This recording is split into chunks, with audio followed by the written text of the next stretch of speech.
The forest was awake in the hush of dawn, draped in mist like an old secret whispering through the trees. Shafts of sunlight pierced the canopy, dappling the moss-covered ground with golden warmth. The scent of damp earth and pine resin filled the air, thick and untamed, a perfume of the wild. Among towering oaks and shadowed thickets, the bear lumbered forth, her fur a deep umber, thick with the whisper of the wind that rustled through her world. She was no mere beast. To the forest, she was its heartbeat, the steady rhythm of its undisturbed life. Her name, though unspoken, pulsed in every ripple of the stream, every rustling leaf.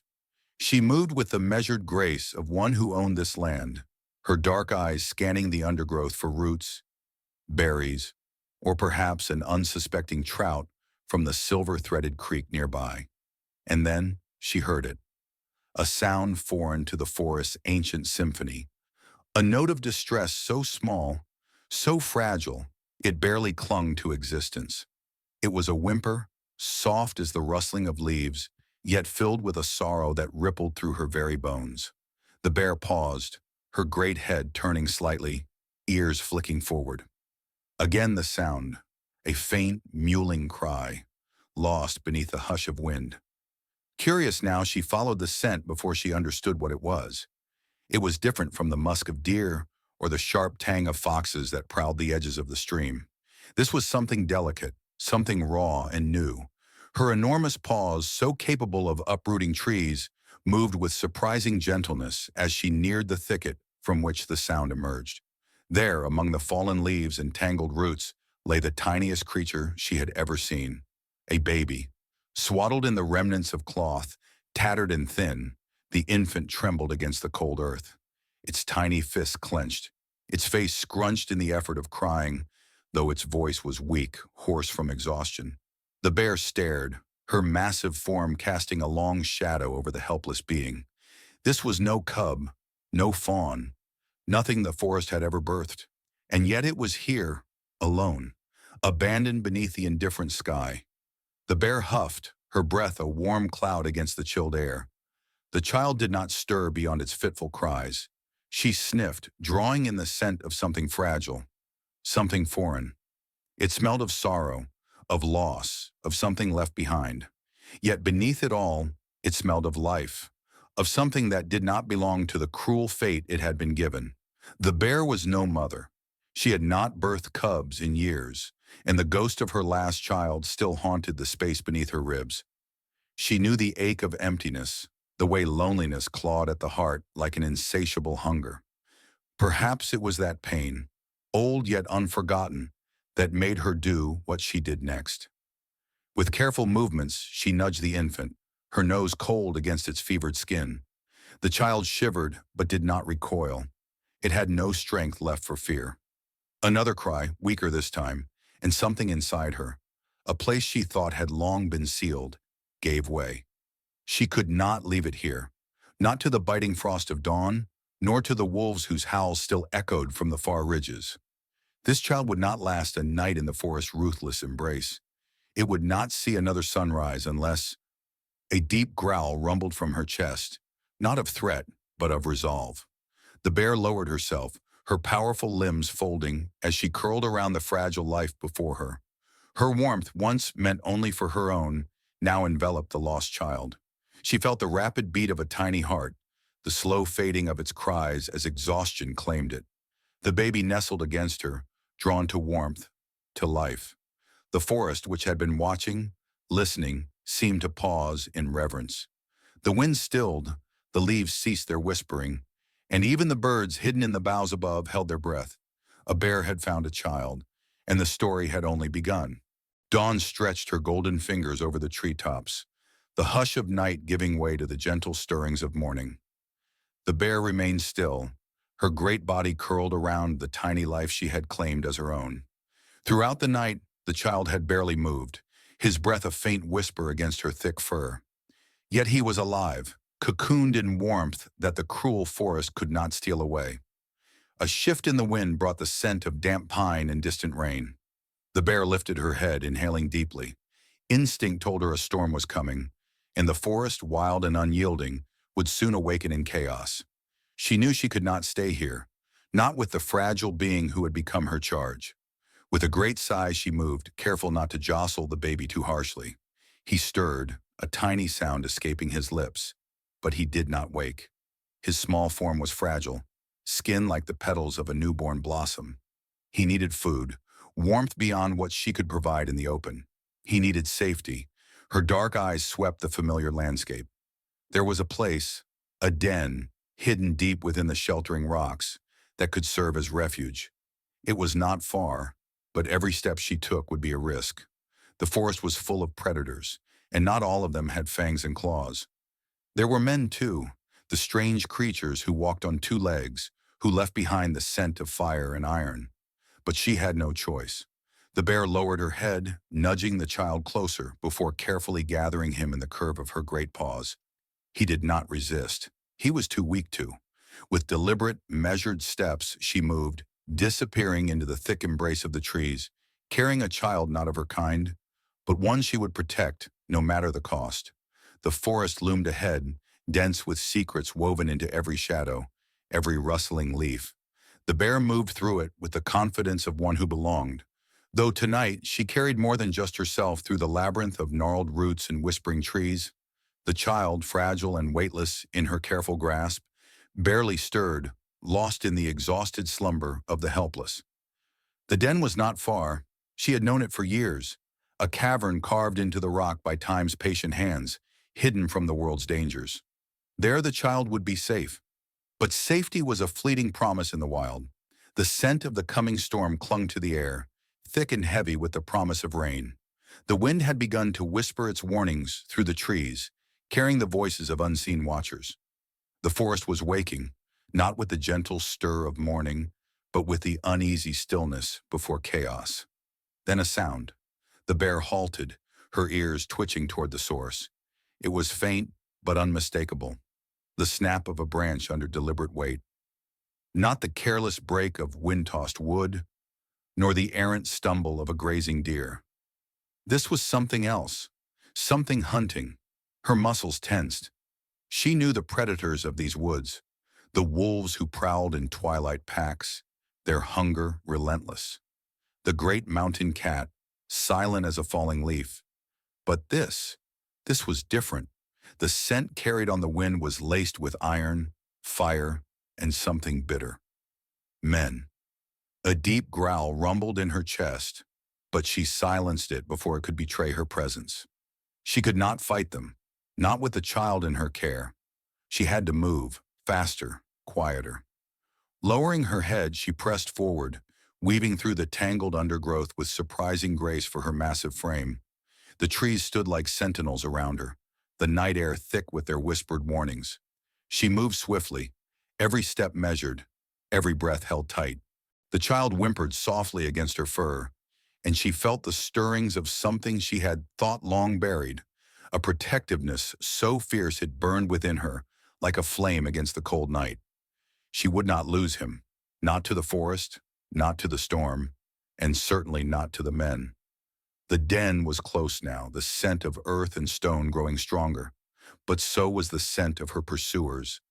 They were not far behind. Perhaps they had tracked her, or perhaps they had simply stumbled upon the remnants of footprints she had left behind in the damp soil. Either way, they were coming. A sharp howl pierced the air, not the call of wolves, but a signal, a sound that sent a ripple through the trees, scattering birds into the night sky. It was them. She had no more time. Gathering all the strength in her powerful limbs, she surged forward.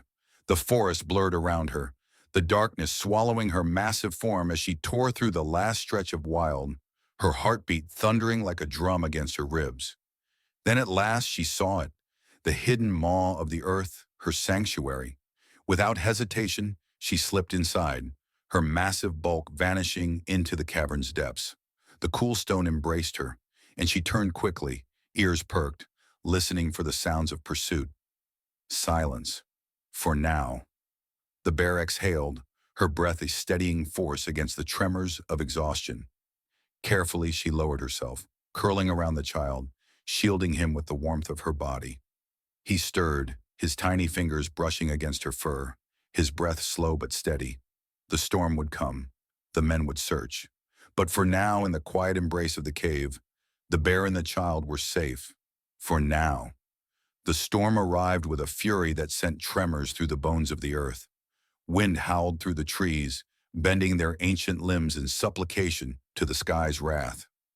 Thunder cracked like a hunter's whip, and rain poured in silver sheets, drenching the forest in an unrelenting torrent. Inside the cave, the bear watched, her dark eyes reflecting the intermittent flashes of lightning that illuminated the entrance.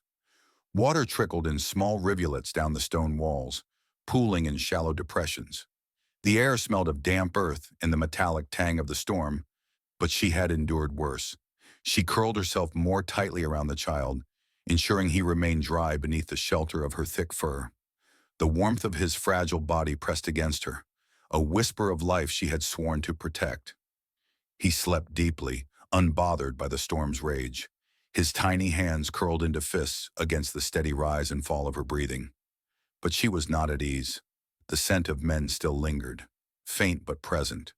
They had been close before the storm, their presence an unwelcome reminder that not all hunters prowled on four legs.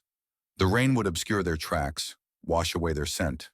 But she knew better than to assume they would give up so easily. Men were persistent. Men did not forget. Lightning split the sky once more, casting a stark silhouette against the cave's entrance. And in that brief moment of illumination, she saw movement, a shadow. Her muscles tensed, instincts screaming a warning before she even heard the faint shift of boots against wet earth. They were out there, watching. The bear did not growl, did not make a sound. She knew that silence was her ally, that stillness could be her shield. Instead, she pressed herself closer to the cave floor, her body an unmovable force between the child and the entrance.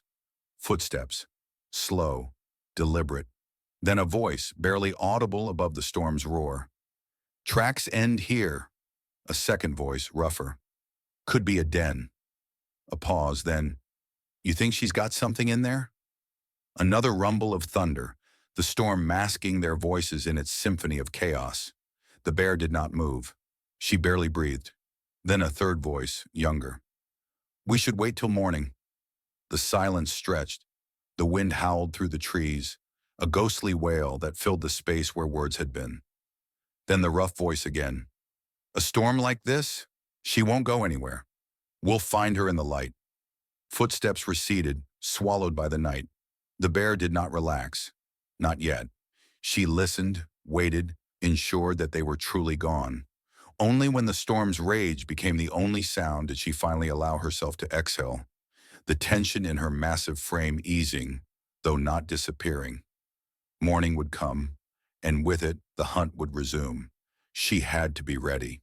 Dawn broke like a whisper through the trees, the storm having spent its fury in the dead of night. The forest glistened with the remnants of rain, droplets clinging to leaves like shards of glass.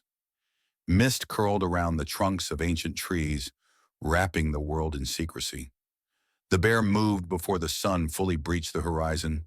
She lifted the child gently, his tiny body still warm against her fur, and stepped cautiously to the entrance of the cave. The air was crisp, laced with the scent of rain and turned earth, but no fresh scent of men. Still, she did not trust the silence. She knew these woods better than any hunter. She knew where the shadows were deepest, where the rivers ran strongest to wash away a trail. She knew where the wind spoke only to the trees and not to the ears of men. She would not wait for them to return. She would leave before the hunt began anew. Moving with measured steps, she slipped into the embrace of the forest. The child whimpered softly at the change in motion, but did not cry. He was too weak for that still, too drained to fight the movement. Her destination was far, a valley deep beyond the ridge, where the trees stood ancient and wise, where few men dared to tread. There she could hide him, keep him safe. But the journey would not be easy. She had barely gone a mile before she caught the scent. They had returned. She froze, her ears flicking forward. Footsteps, cautious but determined, pressed into the damp earth somewhere behind her. The men were tracking again. Her heart pounded like a drum. She had to move faster. Shifting her weight, she turned sharply, weaving through the thick underbrush. Her paws moved with practiced grace, avoiding brittle branches, silent as shadows. She had no time for hesitation, no room for error. She did not know how long she ran, only that the scent of men never fully faded, only stretched into the distance, as if they too refused to surrender. Then, water. The river, swollen from the night's rain, raged ahead of her, a churning, frothing beast of silver and stone. It was dangerous, but it was also her only chance. She did not hesitate. Gathering all the strength in her powerful limbs, she leapt into the river's embrace, the cold shock of it stealing her breath. The current seized her immediately, dragging her downstream, but she did not fight it. Instead, she let it carry her, let it erase her scent, let it pull her away from the hunter's path. The child stirred in her grasp, his tiny fingers grasping instinctively at her fur, but he did not cry out. She swam. The river tossed and spun her, but she was strong, stronger than the current, stronger than the hunt. Finally, after what felt like an eternity, the river spit her out upon the banks of an unfamiliar shore. She crawled from the water, her limbs trembling, her breath ragged. But she was alive, and so was the child. The forest stretched before her, unknown but full of promise. She had escaped the hunters, for now, but the journey was far from over. She would not stop. She would never stop. Not until the child was safe, not until the hunt was over. The river had carried them far, but the bear knew better than to trust the illusion of safety. The scent of men was gone, washed away by the relentless current, yet their memory lingered like a shadow in the back of her mind. They would not forget. They would search again. She stood on the damp riverbank, her thick fur clinging to her body, heavy with water. The child stirred weakly against her chest, a faint whimper escaping his lips. He was cold. She had to find warmth. The forest beyond the river was different, older, untouched. Towering pines stretched toward the sky, their trunks thick with time's patience. Moss clung to fallen logs like a second skin, and the air was thick with the scent of damp earth and forgotten stories. It was a place where few dared to tread, where the wild reigned supreme. It would have to be enough. The bear moved, her muscles aching from the river's cruel grasp, but she did not slow. She pressed forward, slipping into the shadowed embrace of the trees, her instincts guiding her deeper into the heart of the unknown. She needed shelter, food, and most of all, she needed to hide. The child shivered in her grasp, his tiny body racked with the chill of the river's touch. His breathing was shallow, his skin pale beneath the filth that clung to him. He was fragile, too fragile for a world as ruthless as this. She could not lose him. The thought sent a new surge of determination through her weary limbs. Then, as if the forest had heard her silent plea, she found it. A hollowed-out tree, massive and ancient, its core long since claimed by time.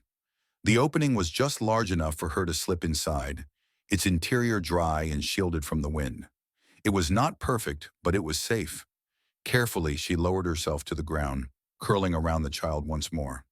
Her body, despite the dampness of her fur, still radiated warmth, and the child instinctively pressed against her, his tiny hands grasping at the thick strands. She huffed softly, a deep rumbling sound, almost a lullaby in its own way. The child did not wake, but his breathing steadied, his body relaxing against hers. Sleep would not come for her, not yet. Her ears remained alert, her nose twitching at the slightest shift in the wind. The night would be long, and she knew the hunters were not the only dangers that lurked in the dark. But for now, in this moment, the child was safe, and that was all that mattered. The hours passed in silence, broken only by the distant call of an owl and the occasional rustling of unseen creatures. The forest around them was alive, but it did not intrude. It watched, waiting, as if trying to decide what to make of this strange pair, a beast and a child, bound by fate's cruel hand. The bear remained still, her breathing slow, steady. She did not sleep, but she allowed herself a moment of stillness, listening to the heartbeat pressed against her chest. It was strong, stronger than before. A small victory. Dawn was still hours away when she felt the first stirrings of unease. A sound, faint, distant but unmistakable. Footsteps. She tensed, her ears flicking forward. They were light, almost cautious, but they did not belong to the soft padded creatures of the forest. These were deliberate, hesitant, human. She did not move. She barely breathed. The footsteps paused. A soft murmur, barely audible. Then a flicker of movement beyond the trees, a shadow slipping between the trunks, pausing, searching. The hunters had crossed the river. She felt the growl rise in her throat but forced it down. Noise would betray her. Movement would give them what they sought. She had to wait. The shadow lingered for what felt like an eternity, then finally moved on, vanishing into the depths of the forest.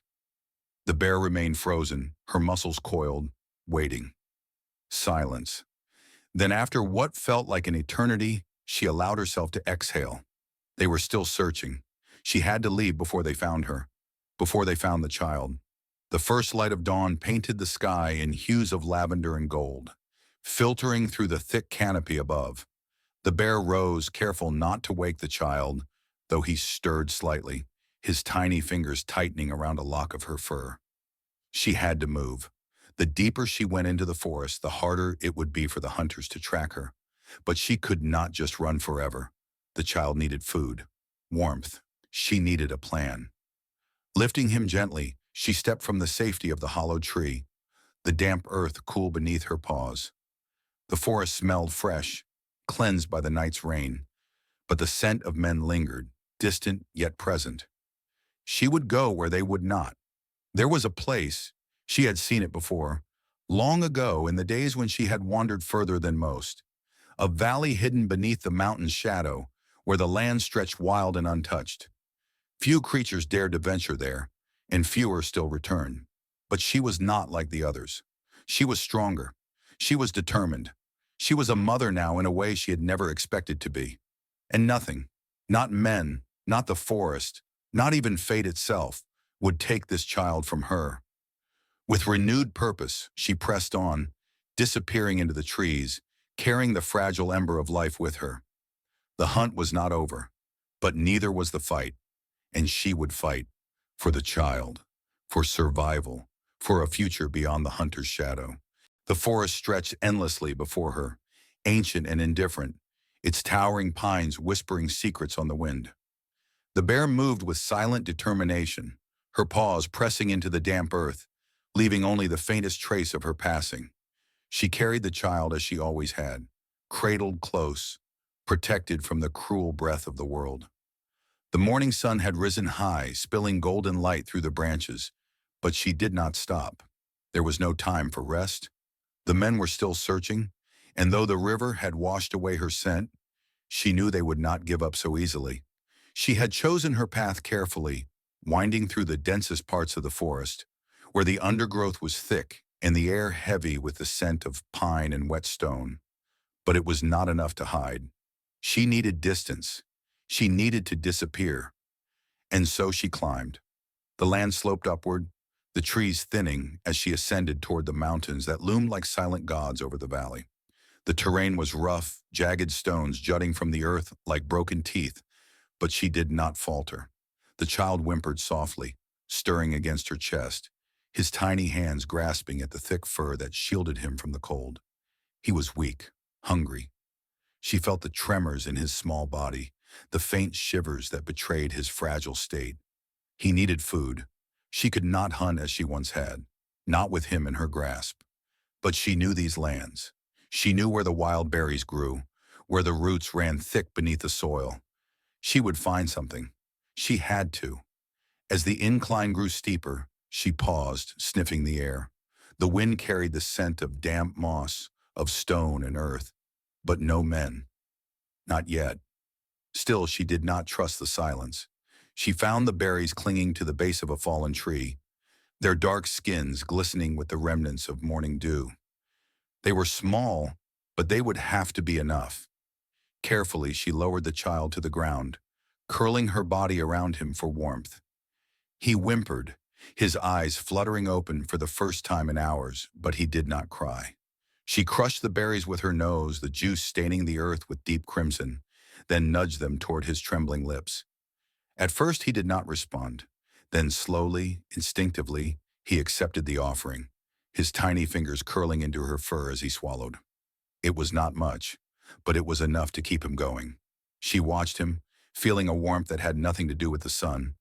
Then she heard it, a rustle, not the careless shift of wind through the trees, nor the scurry of small creatures.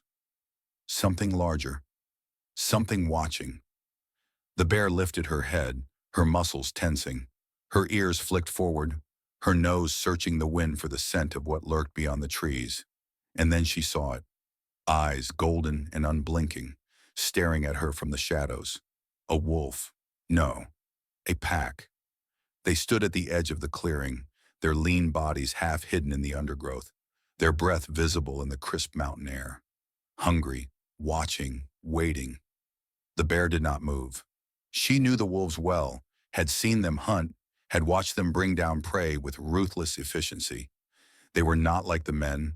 They did not chase blindly. They waited for weakness. And she, burdened, exhausted, with a child she could not abandon, was weak. A low growl rumbled from her chest, deep in warning. The lead wolf stepped forward, its ears flat against its skull, its mouth parting just enough to reveal the sharp gleam of its fangs. A challenge. The bear rose slowly, her massive frame towering over the wolves. Though she knew size alone would not be enough. She could fight. She had fought before. But a battle here, now, would be foolish. She could not afford wounds. She could not afford to lose. The child stirred behind her, his tiny breath quick and frightened. The wolves heard it too. The leader took another step. The bear bared her teeth, her growl deepening, rumbling like thunder through the trees. And then, before the moment could break, before blood could stain the ground, the wind shifted. A new scent filled the air. One the wolves feared. Man. The hunters were near. The wolves hesitated, ears twitching, their golden eyes flickering between the bear and the unseen threat beyond the trees. Then, as silently as they had come, they melted into the forest, vanishing into the shadows. The bear exhaled, her muscles still coiled, her heart beat a steady drum against her ribs. She had been given a warning. The men were close, too close. She had to move. She lifted the child once more, his body limp against her fur, and pressed forward, climbing higher into the mountains. The air grew thinner, sharper, the wind cutting through the trees like a blade. But she did not stop. The men were coming. She could feel them, smell them, their presence like a sickness in the air. But she was not afraid. Not for herself. She had one purpose now, one goal. The valley lay beyond the ridge, hidden beneath the shadow of the tallest peak. If she could reach it, if she could disappear into its depths, then the men would never find them. She would keep him safe. She would endure. She was not just a bear. She was a mother. And nothing, not men, not wolves, not the cold breath of the mountain, would take this child from her. Not while she still breathed. She climbed higher, the trees thinning, the path growing treacherous. The hunt was not over, but neither was she. Not yet, not ever. The mountain wind howled like a hungry beast, its icy claws raking through the trees, but the bear did not stop. Her powerful limbs pushed forward, her breath heavy with exhaustion, her body battered but unyielding. The child, cradled against her warmth, stirred faintly, his tiny breath barely a whisper against her fur. She could not stop. Not now. The ridge loomed ahead, jagged and steep, its peak lost in the swirling mist. Beyond it lay the valley, a place untouched by men, a place where she could vanish into the wild and raise the child far from the reach of hunters. But she was not alone. The scent of men thickened in the air, carried by the wind like a silent warning. They were close, too close. She had only one chance. With a final surge of strength, she climbed, her claws scraping against the slick stone, her muscles burning with the effort. The ground trembled beneath her weight, but she did not falter. Then, just as she reached the ridge's peak, a voice shattered the silence. "There, the bear! She has the child!" The shot came a heartbeat later. A sharp crack split the air, followed by the sickening sound of metal tearing through flesh. Pain erupted in her side, a searing fire that stole her breath. But she did not cry out. She could not. The child. She turned, shielding him with her body, her vision blurring as the world tilted beneath her paws. The hunters were below, their weapons raised, their eyes filled with something she did not understand. Fear, awe, hesitation. "Don't shoot again," one of them shouted. She growled, her massive frame shaking, her body bleeding onto the snow-dusted rock. But she did not retreat. She would not let them take him. Not now. Not ever. Then, another sound. Not a gunshot. Not the voice of a man. But a cry. The child.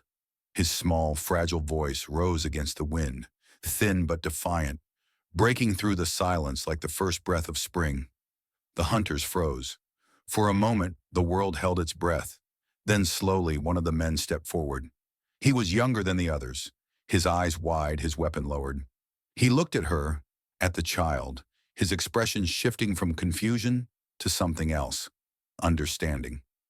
"She's protecting him," he murmured.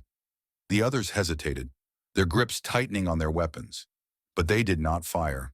The bear did not move.